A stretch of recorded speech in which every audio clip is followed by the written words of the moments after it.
Yo, what's up, guys? Dragon Ball Dave back with another Dragon Ball Daima episode review. Just want to share my thoughts on it. This is for the last episode of Daima, guys. Unfortunately, this is the end. This is about episode number 20, which released February 28th, 2025, one day before the 1 year anniversary of Kira Toriyama's passing. And it's entitled Maximum. Without further ado, let's go ahead and jump right into this. All right, so Daima's officially over with. Wow. You know, I guess it was fun while it lasted, huh? Kind of disappointed it's over, but, we'll talk about that more as we go. I just want to jump right into the episode here. So, first thing I want to talk about, it doesn't have an intro. This episode doesn't. They seem to have just skipped over it. Like, it's got the Toei animation cat or whatever at the beginning, but usually they've been doing the recap of explaining the Dragon Ball story, and they didn't do that. It opens up right with Goku, climbing up on top of the rock in this, like I said, what last week, what I said, the figure arts are calling Super Saiyan 4, and that Goku does call it Super Saiyan 4 here in the thing, which I'll talk about that more. But right off the bat, it's just Goku and Goma going head to head.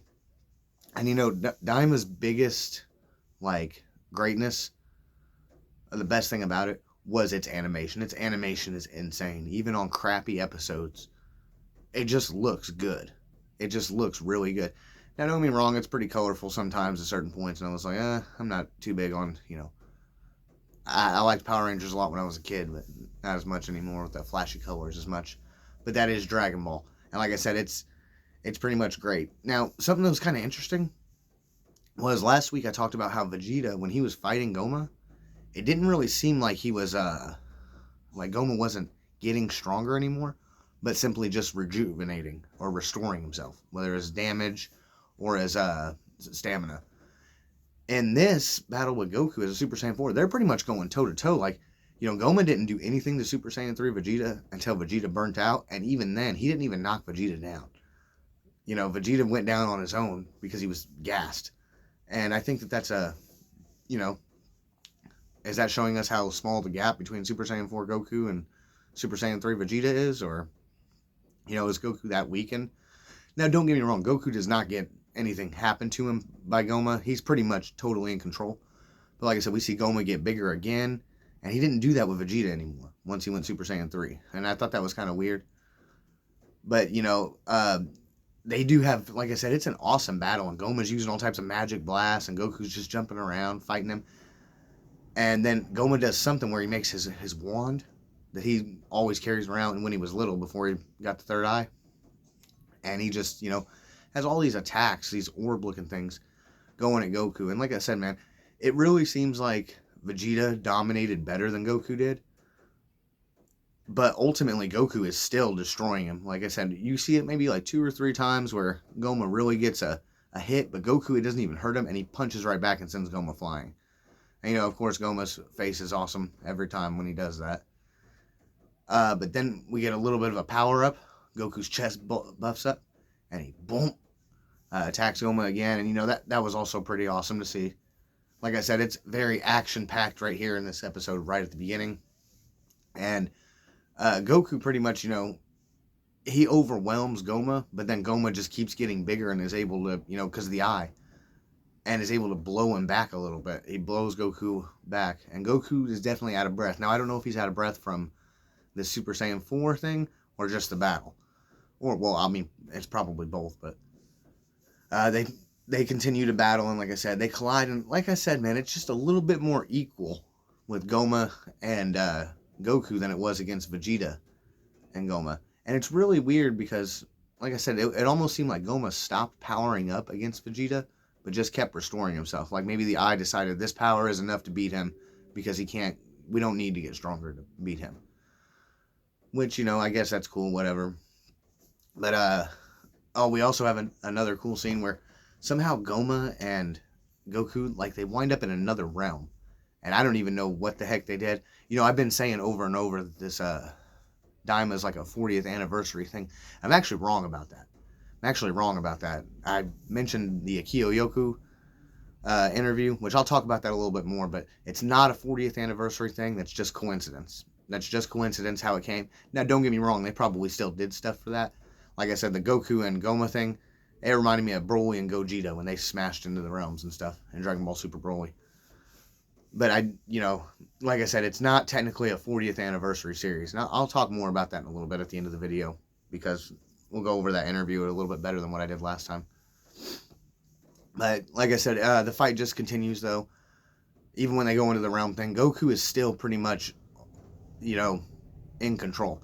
Now, a couple of times he gets this, like, white aura around him, or, like, glowing aura.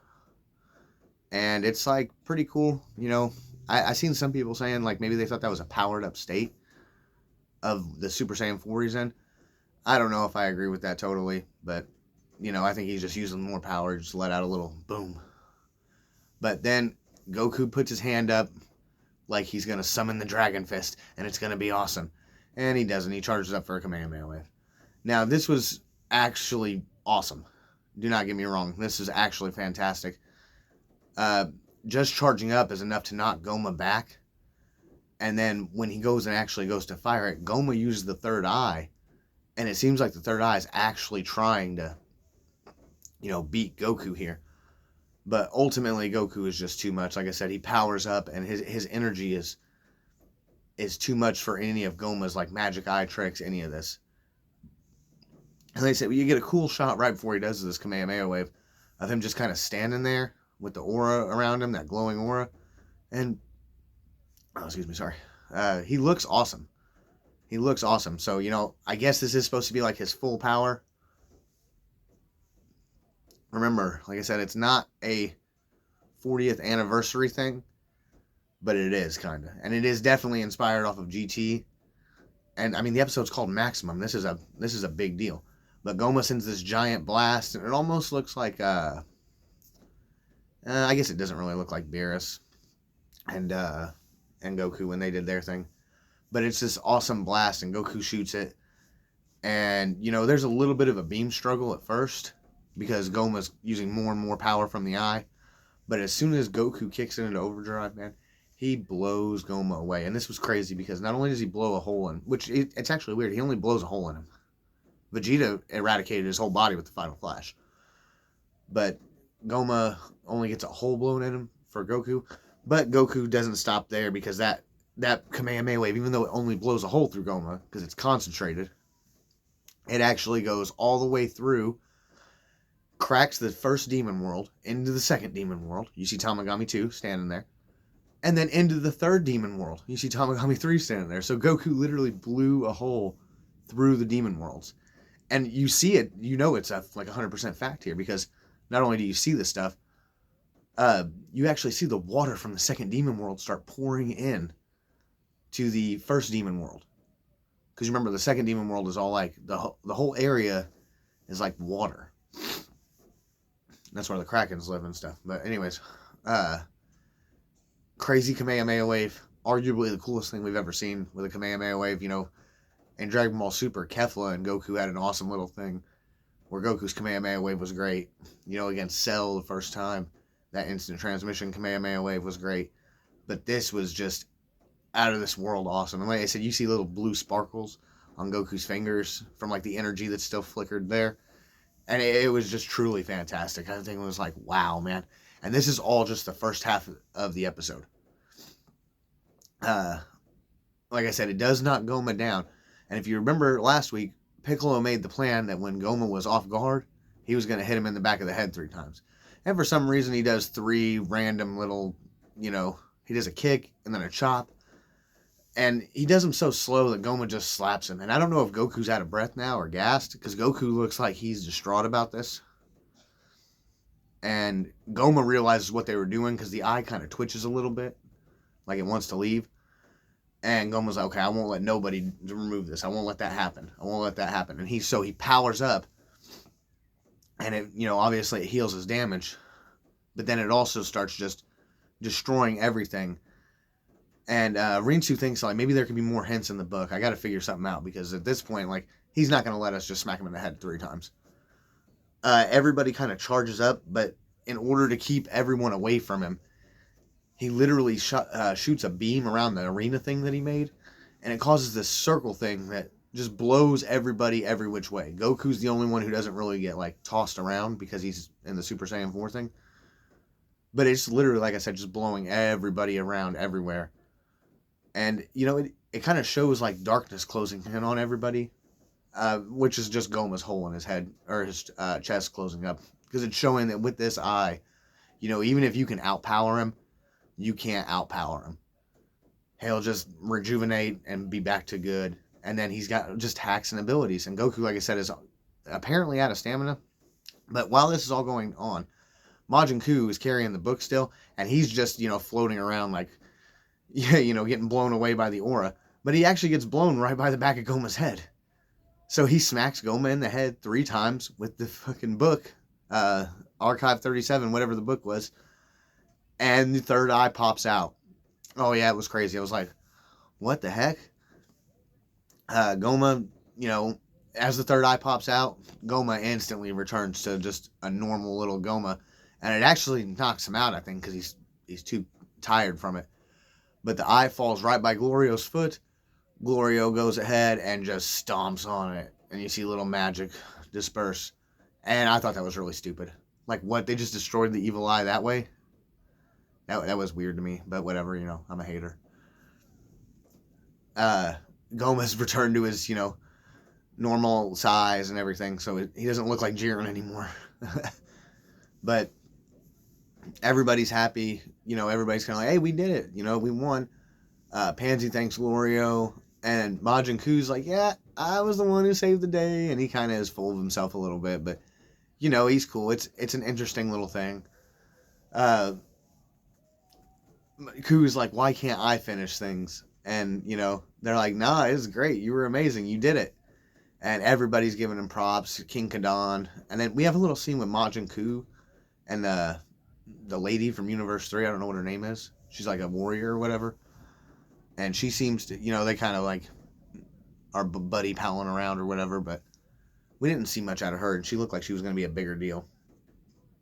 But then Goku, comes right down. And like I said, he's just in Super Saiyan 4 and it's nothing. And he hasn't called it Super Saiyan 4 yet. We call it that because of the toys, but he hasn't said that yet in the episode. He is going to say it later, but they say it looks like it worked out. And, what do you want? What are we going to do now? So let's go ahead and figure stuff out. Then it comes to Goma again, and he's tied up in that little like balloon thing. And he tells Neva, he's like, I thought you were supposed to be senile. Like, and they bring this little jar, which looks like it's Marba, actually. Marba and Arinsu. And they tell Goma he can repent over the next 100 years in this jar. And this jar looks like what Dende poured on the on Shenron and Superhero. But Piccolo comes in and is like, hey, you don't actually seem like that bad of a guy. And I've been saying that the whole time. And Goma's like, I'm not at heart. He's like, fine, 99 years instead of 100. Now, if you don't, the average demon lives 1,000 years. 100 years, I guess, is a big deal. But it doesn't seem like a lot for these guys. And so they decide that, because Degasi was there too, they kept him stored somewhere. They're going to put them in there together. And this is, pretty much like the Mafuba. It looks just like the evil containment wave, the way it worked. It sucks Degasu and Goma right into the bottle, man. And we find out what it's like in the bottle, actually. We see that it's, it's not like they're trapped and they can't move in there. It's just like a whole little area where they have stuff they can mess with. There's a garden and video games and books and all types of stuff.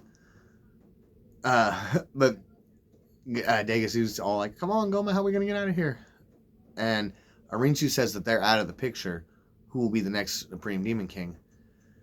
And Shin says that, even though you're kind of a funny lady sometimes, and I know you want to do stuff, you rank higher than anybody else. Why don't you go ahead and just become the Demon King?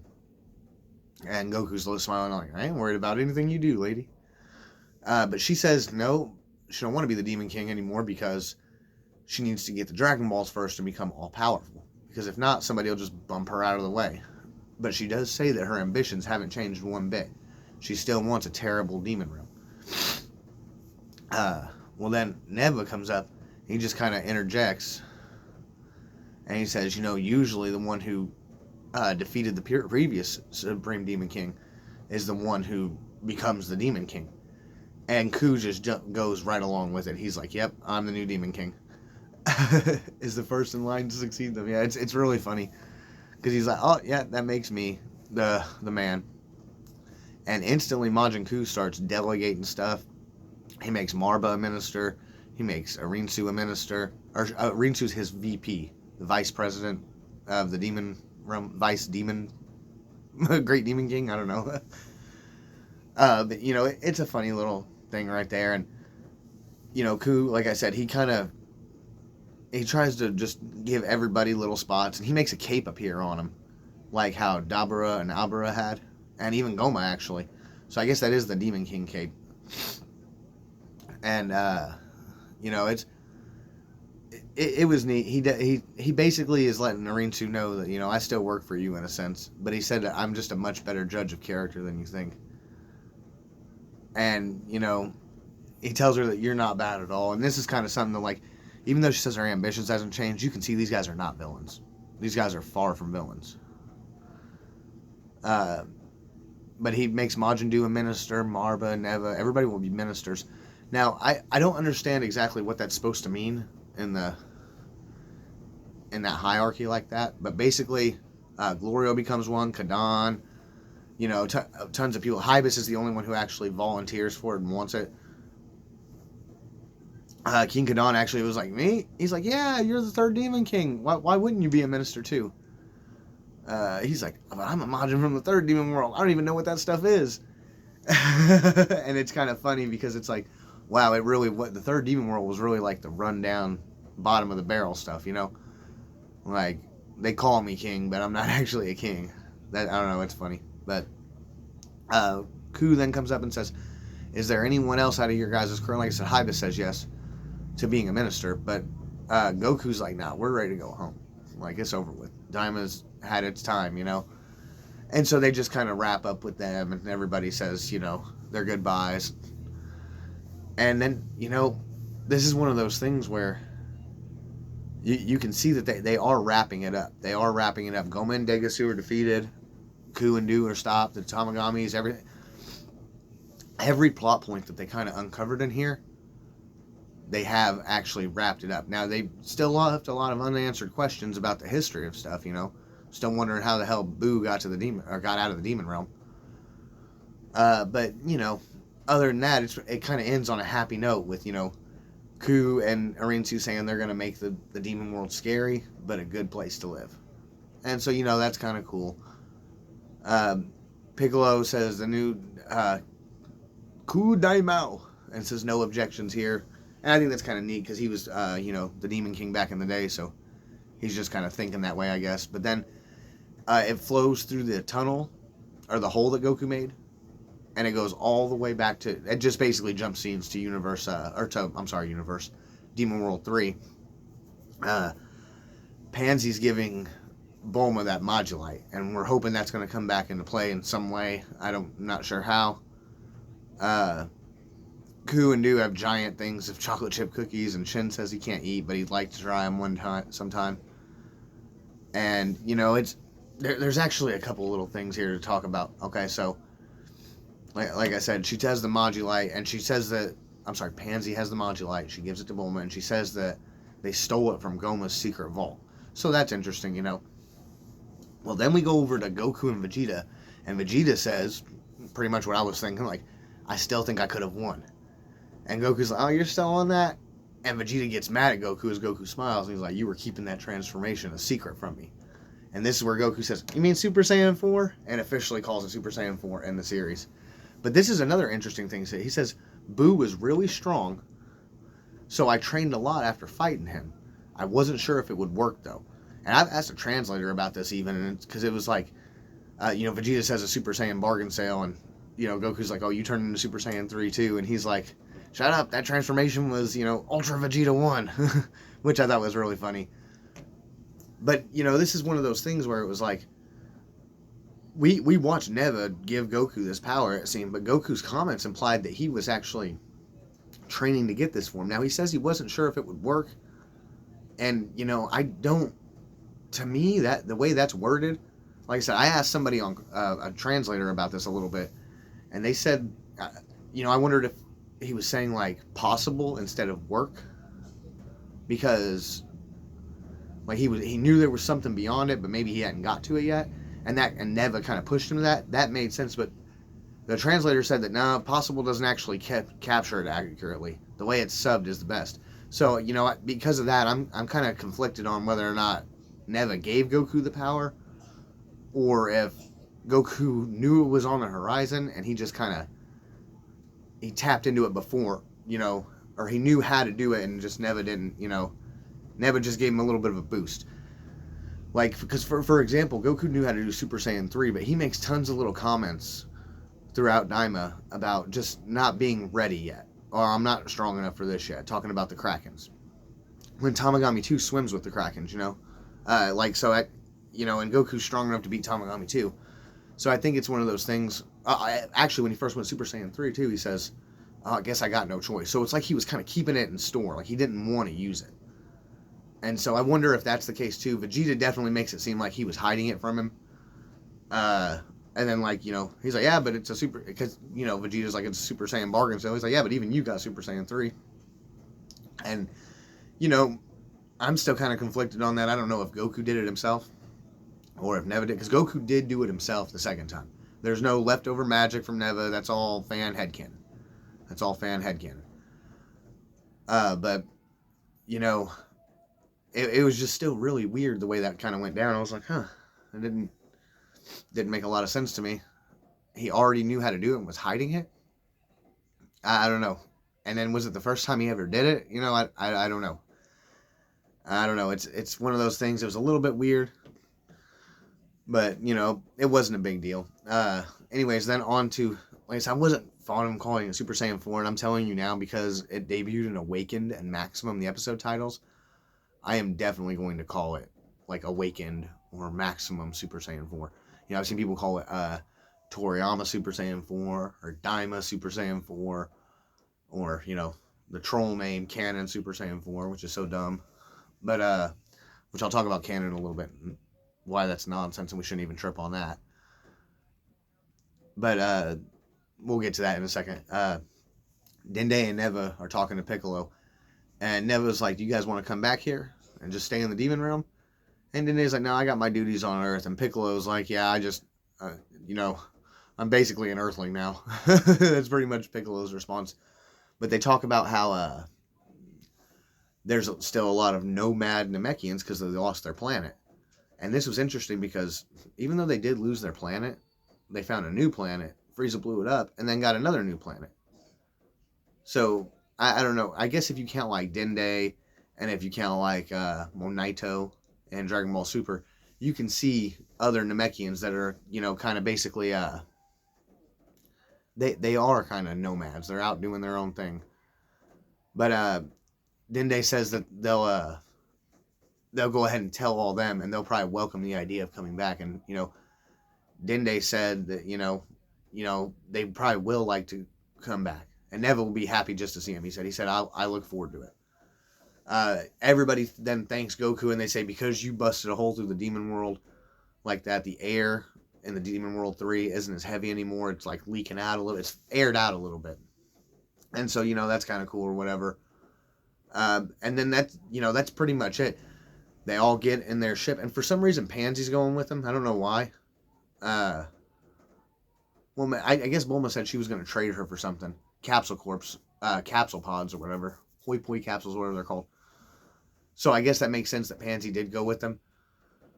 But unfortunately, the way it ends, everybody's just kind of waving at them, and that's it. They just drive off. They drive off in their spaceship thing. We don't see them reactivate warp. We don't see them even go to use warp. Of course we don't see that, because then we'd see Vegeta say, hey, Universe 7. He'd actually know for sure, and Dragon Ball Super wouldn't work then. But then the credits come, and it's just got a couple of cool scenes. Like I said, you see Tamagami 3 getting candy from a kid. Tamagami 2 swimming amongst two Krakens. Tamagami 1 showing that he was actually the wackest one, in my opinion. I didn't think he was that cool. Roshi, Turtle, and everybody, they're all turned back to normal, and Roshi's kind of triggered by it, but everybody else is really happy. I forgot how little Marin was at this point because it's right after the Boo saga, so I was like, wait, why didn't she get big? Chi-Chi was, scrubbing dishes on a stepping stool because she don't lack no matter what.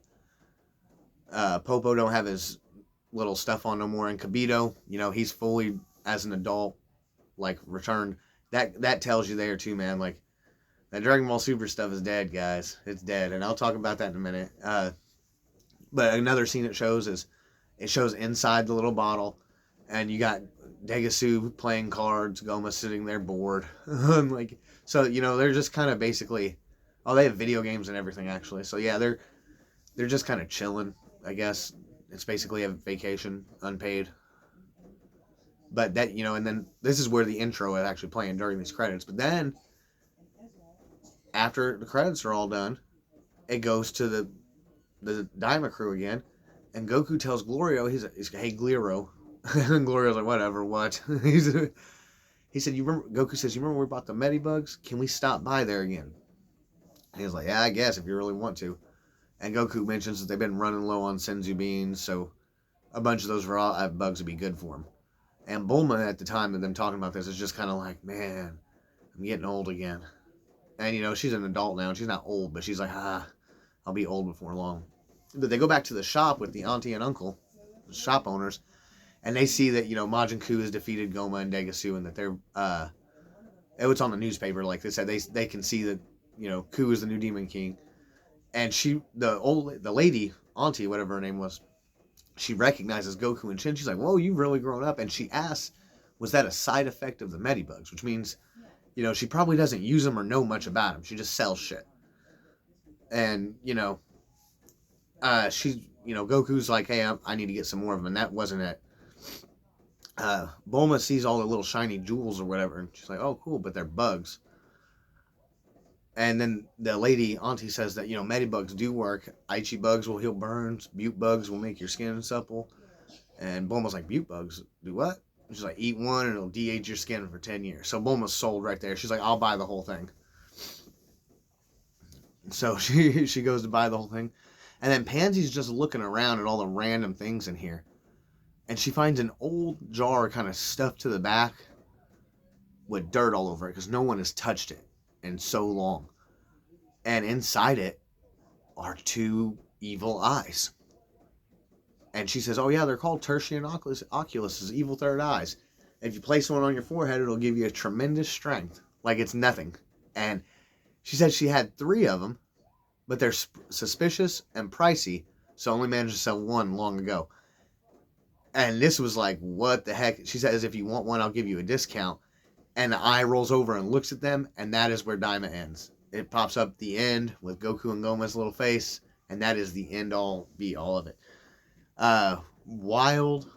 Those yeah, like I said, man, that third demon world, these guys are taking that for granted because apparently there's eyes just sitting there in a shop and nobody knows about it. That is crazy to me. There's at least 2 more, and it ended like that. Like they've set up for something more, I feel like. But yeah, that was Dragon Ball Daima episode 20. It was great, honestly.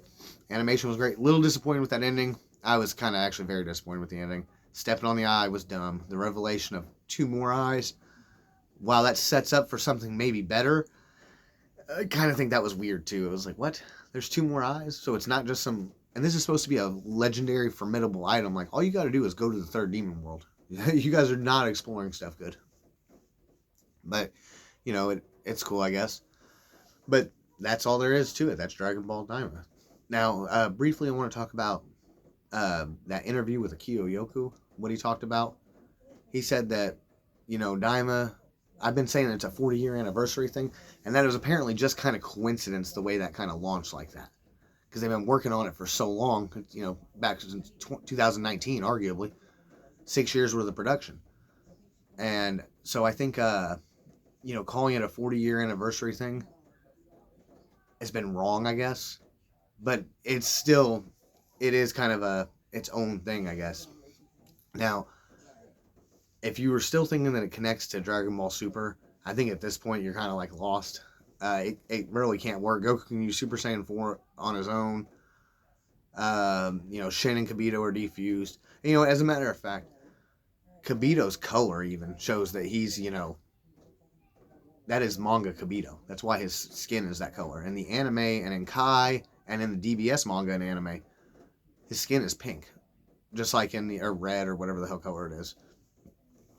But it's not blue like Shin's. So I think that's a big thing. Vegeta knowing about the multiverse is a big thing. There's a lot now that, Daima just writes super out.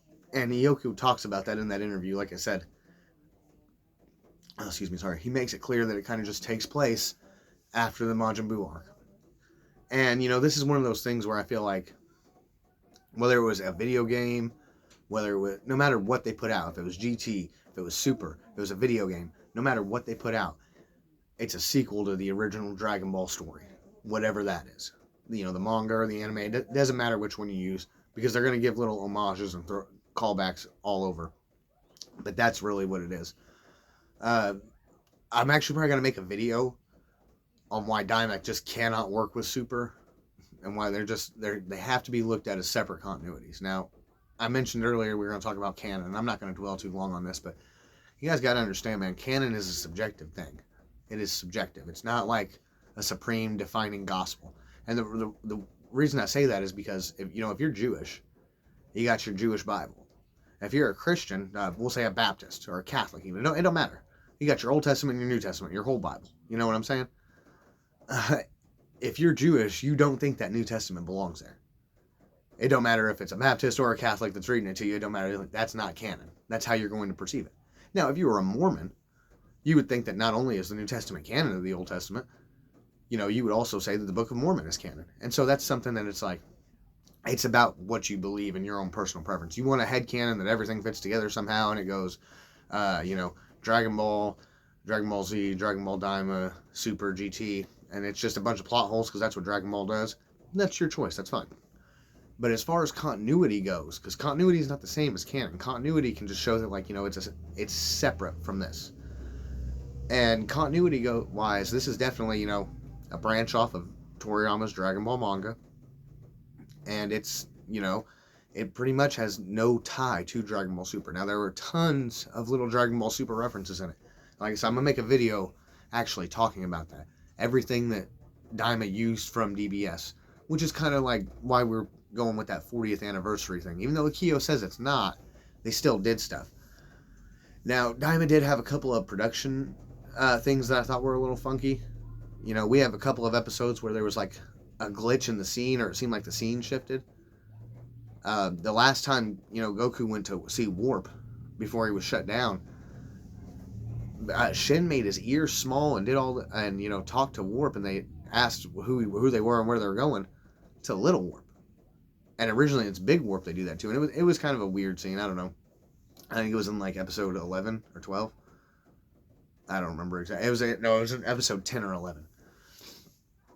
But nonetheless, like I said, there's lots of little things here and there with Daima that, pay tribute to Dragon Ball Super, but ultimately they can't work. They're, like I said, the Namekians being from another realm, that is directly from Dragon Ball Super.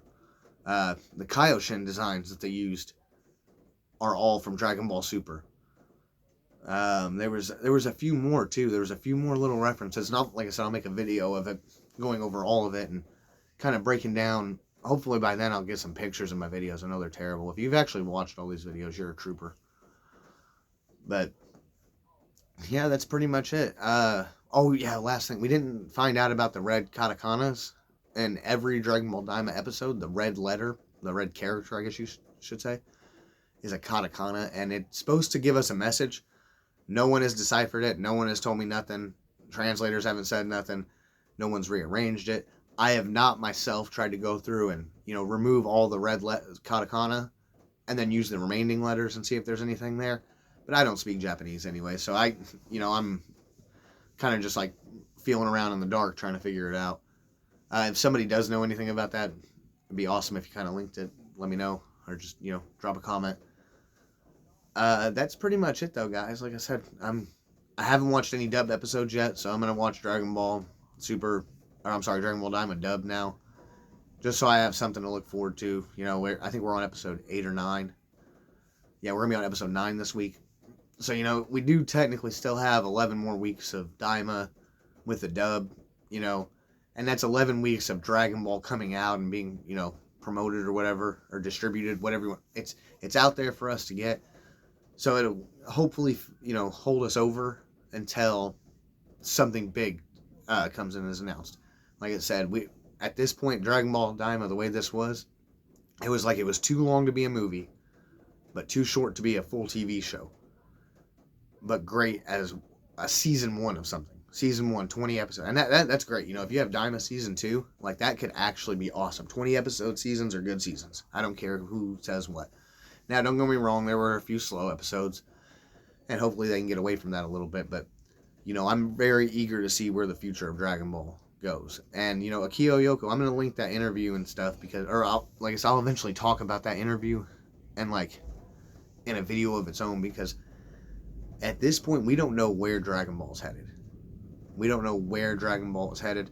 There's no more Toriyama main influence like that, and they seem like they don't want to go past the end of Z. And that's just, I guess that's just one of those things where we'll see what happens. Like I said, when Toyotaro this past month put out another chapter, and it was called Dragon Ball Super Chapter 104, even though it was originally promoted as a one-shot. And it actually says on it that it is a one-shot. Right on the fucking title page, it says it's a one-shot. But it's also Chapter 104. So it comes after Chapter 103. But where it takes place in between, actually it would take place after Chapter 87, but before Chapter 88. And that's, again, one of those things where it's like, what are they doing there? And the chapter kind of seemed like it was promoting a movie. So it's either, of course, promoting the superhero movie and telling you to watch that, even though the manga's got its own events for it. But it's also, it could be a little telltale sign that they've got a movie lined up for us. When Dragon Ball Super Broly first came out, or when it was first production about it first started, the leaks, all that stuff, we found out there was going to be another movie, and it took a while for it to get going, but it was superhero. And then we were told that there was going to be, originally, a lot of people believed that there was going to be a Dragon Ball Super return, and then a mini web series. Now, the web series we got was Daima. That was what that was, because it changed. Akio Yoko said when Toriyama went over it, it just, he wasn't supposed to be majorly involved in it, just kind of design, stuff like that, but he took it over. So, I guess that's pretty much all I got to say. I babbled on long enough. This is a long video. But it was the finale. This is the end, I probably won't do any reviews about the dub. But, like I said, I will make at least one more video talking about the continuity stuff with Dragon Ball Super and Dragon Ball Daima. With GT, most people kind of get that. They understand. But with Dragon Ball Super and Dragon Ball Daima, there's a lot there. Oh, and also, if you think that Dragon Ball Super is the main thing and Dragon Ball Daima is just like a spin-off side story, don't forget, Dragon Ball Daima at least stays in continuity and works with the end of Z. Dragon Ball Super does not. Not even a little bit. It does not work. It's littered with contradictions, the timeline's met, and the anime, it's even worse. In the anime, it is even worse. So, don't think like you have a supreme canon or something going on. Just, enjoy Dragon Ball for what it is, and, hopefully they'll bring Heroes back and link it all together again. That's all. Thanks for watching.